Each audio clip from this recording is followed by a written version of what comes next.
Hi there, Medical Wildcats. I'm Joseph Guggenheim. I'm a 1972 alum of the medical school, and my presentation this month is on Chicago's iconic clocks, as seen in this artist picture of the corner of State Street and Randolph during the holiday season. Until the mid-20th century, builders often adorned their buildings with clocks. And there were many iconic clocks in the Chicago area, but perhaps the most famous was what was called the Marshall Field clock at State Street in Randolph, as seen in this picture.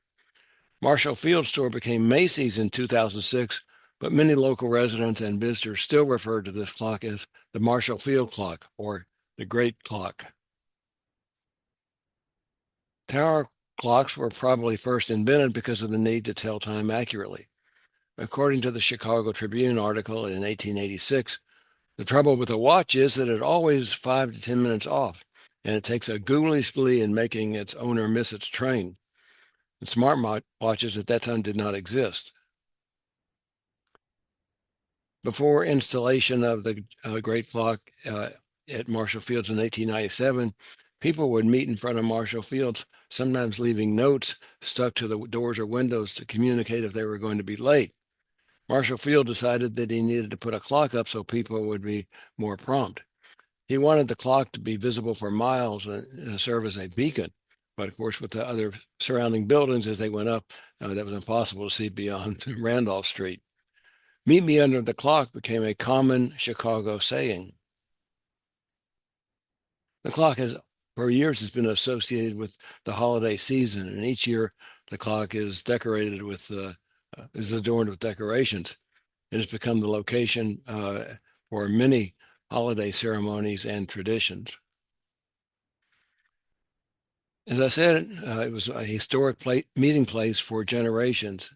In 2005, it was designated as a Chicago historical landmark, and it's been said it embodies the spirit of the city's past and present. And the clock appeared in many seasonal photographs and paintings, as seen here. The first Marshall Field clock was installed in 1897, as you can see in this picture, with the horse-drawn carriages and at the purple arrow. If you look at the background of the picture down the street, you don't see another clock there, but you see this one in the foreground. This clock weighed an estimated 500 pounds, and it was installed at Washington and State. The clock at Randolph and State hasn't been put up yet. This remained on what was called the Singer Building, which was leased to the Marshall Field store until it was torn down in 1905. A second, fancier clock was added at the corner of State and Randolph in 1904, and for 5 years the two clocks did not match. In 1907, the first clock was replaced with a third clock to match the second clock, and you can see both clocks here in this photograph. Each clock was made of bronze and weighed 7 tons. And the second clock is in the foreground, and the third clock is in the background. The clock was crafted by A.E. Coleman Company, and it was designed by Ernest Graham and Pierce Anderson. More on Graham and Anderson later. The clocks stand 12 feet tall. The face is adorned with Roman numerals and is designed in the Beaux-Arts style, which was popular in architecture in the late 19th and early 20th century. The faces are 19 feet in diameter. You can notice in the picture on the right that the two clocks do not show the same time. But the number 4 is often written on these clocks as I, or 1111, instead of 1V, 1 minus 5. There are several possible explanations of this. The manufacturer may have thought the symbol IV at an angle would be difficult to read, might be confused with VI.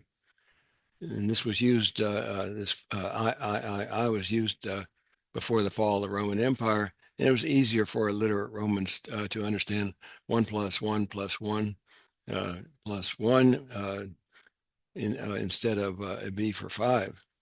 The clockmakers thought that it gave the clock a more symmetric look, and it was easier for the clockmaker to make 4 parallel lines instead of IV. You can see on this picture on the right, taken from a magazine advertisement, that on the simple but elegant Rolex watch, the 4 is written with 4 parallel lines. This is not my watch. This is taken from a magazine. I would never buy a watch that costs more than my first car. But there was some resistance to erection of the clocks.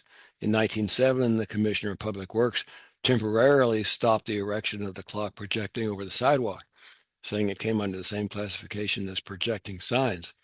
And he notified the builder that they had 5 days to remove it. But representatives of Marshall Field negotiated with the commissioner and agreed that any advertising, that there was no advertising on the clock, and the installation was then allowed to proceed without any resistance. This is a picture from one of the Saturday Evening Post magazine covers, November 3rd, 1945, and it shows this Norman Rockwell painting of a clock mender setting the clock using his pocket watch. The original of this painting is in the Chicago History Museum.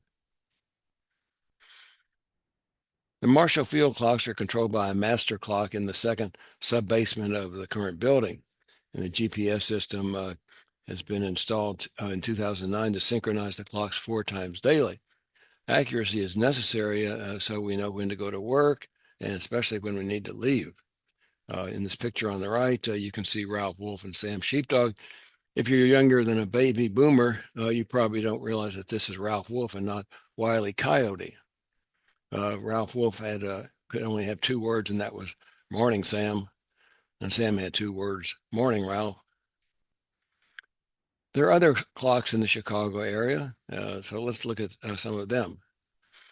There's one on the 35 East Wacker Drive, which was formerly called the Jewelers Building. And when the building was built in 1926, the Jewelers Building was the tallest building west of New York City. The clock protrudes from the 3rd floor and weighs 6 tons. It was originally donated by the Elgin National Watch Company, which was one of the building's original tenants. And the word "time" is on the base of the clock, in case you didn't know what the purpose of this enormous item was. There are other adornments on the clock also. There's a sculpture of Father Time that tops the clock, and this is taken from the Elgin Company's logo. The Elgin Company was one of the early tenants. The sculpture has been mistaken for the Grim Reaper. The clock is also decorated with bald eagles and red lights encircling the bezel. The sculpture and the red lights give the appearance of a very eerie clock, especially at night. Let's look at the clock on the Wrigley Building, 400 North Michigan. This was inspired by the bell tower of the Seville Cathedral in Spain, as seen on the right. The Wrigley Building was built in 2 towers, and it was designed by Graham, Anderson, Probst, and White. Graham and Anderson, as I said, designed one of the Marshall Field clocks, and then they joined some other architects to form this firm. Graham, Anderson, Probst, and White also designed the Shedd Aquarium and the Merchandise Mart and the Opera House, as well as Wrigley Building. The clocks were not accurate at first, but reportedly the accuracy is improved now. The 4 clock faces are over 19 feet in diameter, and they're made of the same terracotta as the rest of the building. There's also a clock on what's called the Reed Murdoch Building on North LaSalle Street. It's visible from the Brown train and from the Riverwalk. This was an earlier clock than the others constructed in 1914, and it was designated as a Chicago landmark. It exhibits characteristics of the prairie style. The building serves as the headquarters for the Encyclopedia Britannica. As you can see, it's on the upper picture in bold letters, it says Britannica. On the side, on the lower picture, besides Britannica, it says Whirlpool, but I found no evidence that the Whirlpool Corporation is still in this building, but the building is still intact. There's also a clock on the in Lincoln Park on the landfill area that created the park near the golf and tennis courts. This is opposite the 3700 block of Lakeshore Drive, just south of Irving Park Drive. It originally included a carillon, but the chimes were silenced when nearby neighbors complained about the sound. Of the 4 clock faces, only one has numbers and another is missing hands. They've not been kept up very well. There's a clock at the Chicago Board of Trade on West Jackson. The original building, shown in the black and white drawing, had a clock that the Tribune said was the largest and strongest clock in the United States and probably in the world. As most of the clocks at the time, it was near the top of the tower. The newer building, current building, is seen in the color picture on the right, and you can see the clock is no longer at the top of the building, where most buildings were placed their clock in the 19th century, but at the lower quarter of the building. The original building was judged structurally unsound and was demolished and replaced with the current building, which was Chicago's tallest building until 1965. The current clock is adorned with an eagle at the 12 o'clock position and figures of a Babylonian man on the left holding a grain and an American Indian holding corn on the right. The clock is 13 feet in diameter. And again, notice how the Roman numerals have I for 4 instead of the IV. This gives a nice symmetric appearance to the clock with the 4 parallel lines opposite VIII 8 on the other side. Well, I wish everyone a joyous holiday season and a happy and prosperous and healthy new year. Let's get together again next month and look forward to our virtual meeting then. Happy holidays.